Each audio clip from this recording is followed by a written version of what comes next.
Hello nursing aspirant, I hope are doing well. आप सब बहुत अच्छे होंगे और बहुत अच्छे से अपने एग्जाम की तैयारी कर रहे होंगे। और यहाँ मैं एक और वीडियो के साथ भाई आप सबको एक बहुत अच्छी सी चीज़ बताने के लिए आई हूँ कि डीएसएसबी यानी कि जो दिल्ली सब ऑर्डिनेट का बोर्ड की तरफ से नर्सिंग ऑफिसर की जो वैकेंसी आई है, उसमें बहुत सारे बच्चे पूछ रहे थे कि एलिजिबिलिटी क्राइटेरियाज क्या होने वाले हैं या फिर कौन कौन से बच्चे अप्लाई कर सकते हैं, किस टाइप का सिलेबस देखने को मिलता है। तो चलिए एक बार फिर से अगेन DSSB नर्सिंग ऑफिसर के पोस्ट के बारे में बात करते हैं और कंप्लीट इंफॉर्मेशन के बारे में बात करते हैं, ताकि इससे रिलेटेड कोई भी डाउट आपको ना रह जाए।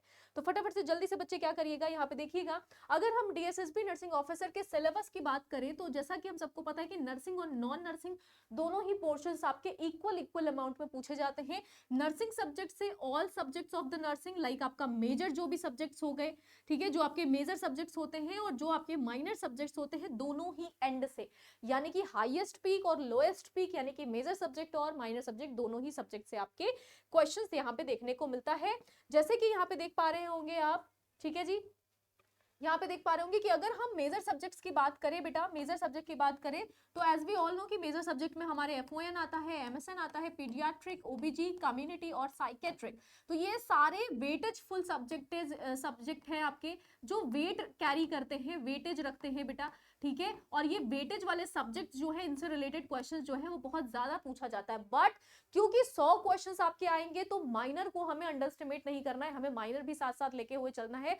तो यहाँ पे भाई एमएसएन, पीडियाट्रिक, ओबीजी, कम्युनिटी और साइकेट्रिक, और साथ साथ ऑन द अदर हैंड अगर हम माइनर सब्जेक्ट्स की बात करें तो microbiology, nutrition, research and management हो गया आपका, ठीक है, रिसर्च एंड मैनेजमेंट हो गया। एंड अगेन आपका क्या हो जाएगा, psychology, sociology, anatomy and physiology. तो these are the nursing weightage full of subjects, minor subjects और मेजर सब्जेक्ट। अब यहीं पे अगर हम बात करते हैं अपने नॉन नर्सिंग पोर्शंस की बेटा, तो नॉन नर्सिंग पोर्शन में आपका जीएस, जीके, रीजनिंग, इंग्लिश और मैथमेटिक्स आता है। और अगर ग्रामर की इंग्लिश की बात करें तो बेसिक बेसिक जो 10th और 12th की ग्रामर आती है बेटा, 10th एंड 12th की जो ग्रामर होती है आपका, उसी से काम चल जाएगा, ठीक है। और क्योंकि हम यहाँ पे ज्यादा फोकस इसलिए नॉन नर्सिंग और नर्सिंग पे कर रहे हैं, क्योंकि जो टोटल अमाउंट ऑफ क्वेश्चन होते हैं वो 200 क्वेश्चन होते हैं।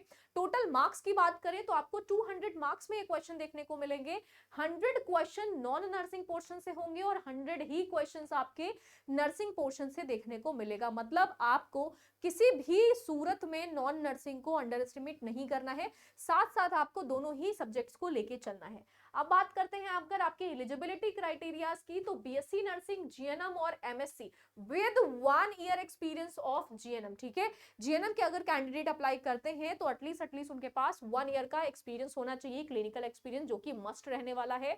रजिस्टर्ड होने चाहिए और ऑफिशियल रजिस्ट्रेशन फ्रॉम आईएनसी या फिर एसएनसी, स्टेट नर्सिंग काउंसिल या फिर इंडियन नर्सिंग काउंसिल से भाई रजिस्ट्रेशन होनी चाहिए, डिग्री। ये सारे बच्चे क्या कर सकते हैं, अप्लाई कर सकते हैं। तो अगेन मैं यहाँ पे आपको बोलना चाहूंगी कि भाई अगर आप थोड़ा सा भी क्या कर रहे हैं, सीरियस हैं इस एग्जाम को देने के लिए और इस पोस्ट को देने के लिए, जिसमें बहुत अच्छे अमाउंट ऑफ पोस्ट जो है वो निकल के आई है, देखने को मिल रहा है। और हाल फिलहाल अभी आपकी और ज्यादा यानी कि 4002 पदों पर भाई बोला जा रहा है कि 4002 पदों पर भी आपके जो पोस्ट है वो रिलीज किए जा रहे हैं, ठीक है। तो इन चीजों को आपको बिल्कुल ध्यान में रखते हुए चलना है और जितने भी अपकमिंग वैकेंसीज आनी है उसके लिए अपने आप को प्रिपेयर रखना है। आप प्रिपेयर कैसे रखोगे अपने आप को, तो उसके लिए मैं यहाँ पे आपको बता देना चाहती हूँ कि आप भाई नर्सिंग अड्डा के साथ जुड़ सकते हैं और अपने कॉन्सेप्ट्स को हमारे साथ क्या कर सकते हैं, बिल्ड कर सकते हैं, ठीक है, एक अच्छे मैनर में बिल्ड कर सकते हो। तो फटाफट से क्या करना है आपको, नर्सिंग अड्डा के ऑफिशियल चैनल को यहाँ पे ऑल कोर्सेज में जाके क्या कर सकते हैं, नर्सिंग प्लेटफॉर्म पे जाके नर्सिंग महापैक को क्लिक कर सकते हैं।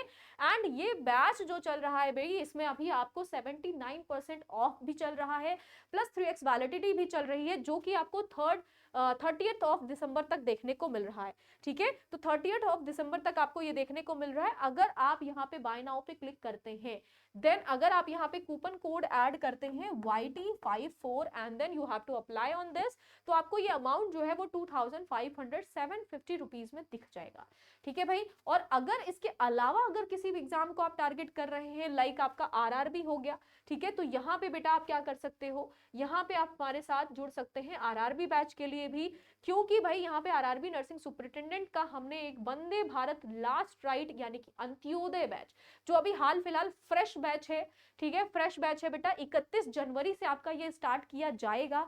तो आने वाले जो भी अपकमिंग वैकेंसीज हैं, अगर आप आरआरबी को भी टारगेट कर रहे हैं तो आप इसके साथ हमारे साथ जुड़ सकते हैं और अपने कॉन्सेप्ट को हमारे साथ बहुत अच्छे से बिल्डअप कर सकते हैं। अगेन मैं बोलूंगी यहाँ पे बाय नाउ पे क्लिक करने के लिए अगर आप कूपन कोड ऐड करते हैं तो मैक्सिमम डिस्काउंट आपको मिल जाएगा, ठीक है। YT54 अप्लाई करते ही ये अमाउंट जो हो जाएगा वो 2500 से 2099 में हो जाएगा। तो आई होप आपको ये वीडियो समझ में आई होगी, अच्छा लगा होगा।